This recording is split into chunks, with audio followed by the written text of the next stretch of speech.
Hey guys, we're here today with Maggie Rockett. She's with Iberia Bank. Yes. Maggie and I do some business together, so I thought she'd be a great resource to bring to you guys to talk about mortgage and home loans. I'm excited. Fantastic. Yeah. As a lifelong resident of Monroe and West Monroe and a full-time real estate agent, join me on this journey as we discuss real-world topics in real estate and take a deeper dive into what our community has to offer. I'm Brian Bendily, and this is why I love what I do. So let's talk closing cost. So what is closing cost? What are prepaids?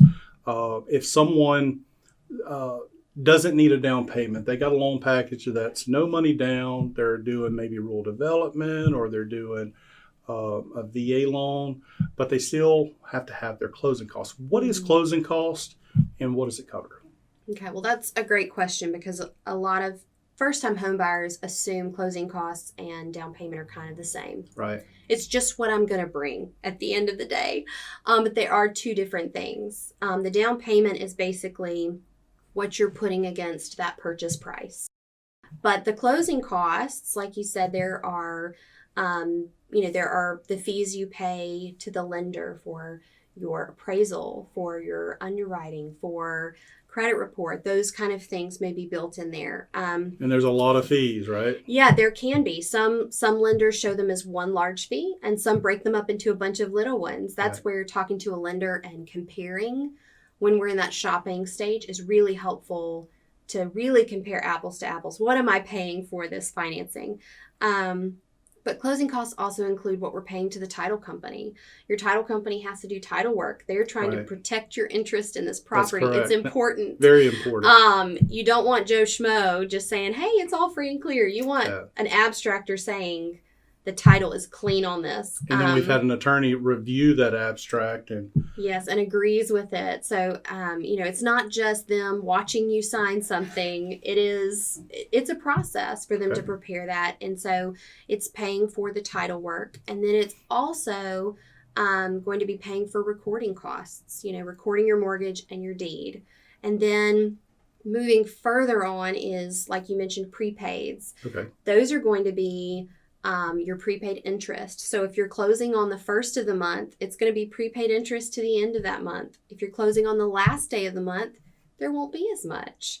So it's that changes that number because your first payment won't be due day one that you own the home.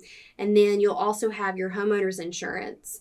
Most lenders are going to collect the first full year, even if you're not choosing to escrow that in as part of your monthly payment. They're going to require 12 months paid to your insurance agent at closing. And then you'll also have your taxes and insurance cushions for your escrow account that are held in escrow so that when those come due, they're ready to pay those on your behalf. There's no shortage. Pest inspection, that might be collected. So all of those fees are what we're talking about when we talk closing costs. So when you meet with a borrower and you're going over all of the numbers with them, the subject of closing costs is going to come up and you're going to separate that out to let them know what that fee is going to be. So that's a known number up front before we get in to start shopping for a house if we start the lending process first, correct? Mm-hmm. What happens if they just don't have the money to cover it? What steps are there steps that could be taken outside of their down payment to other avenues where they can get closing costs from? Yes. In a scenario like that, we would look again at products. Is there any product that wouldn't require a down payment or maybe less of ones to open up some of your cash for closing costs? More popular options would include, gifts are allowable. They have to be from an allowed source. Okay. And the rules about gifts are particular to loan products. And so that's a very important conversation to have. If you have a family member who says, I'm so happy you're buying your first home. I want to gift this to you. One, awesome. Great. Absolutely. But two, have that conversation because there's certain documentation involved that family member will have to provide. Sure. And you will have to sign stating I'm receiving this as a gift. So that is an option. We do see that a good bit. And then another option may also be sellers paying a certain percentage of the sales price in closing costs. Closing cost is not going to be a set fee for every type of house, correct? No. So it can vary a good bit, right? Mm-hmm.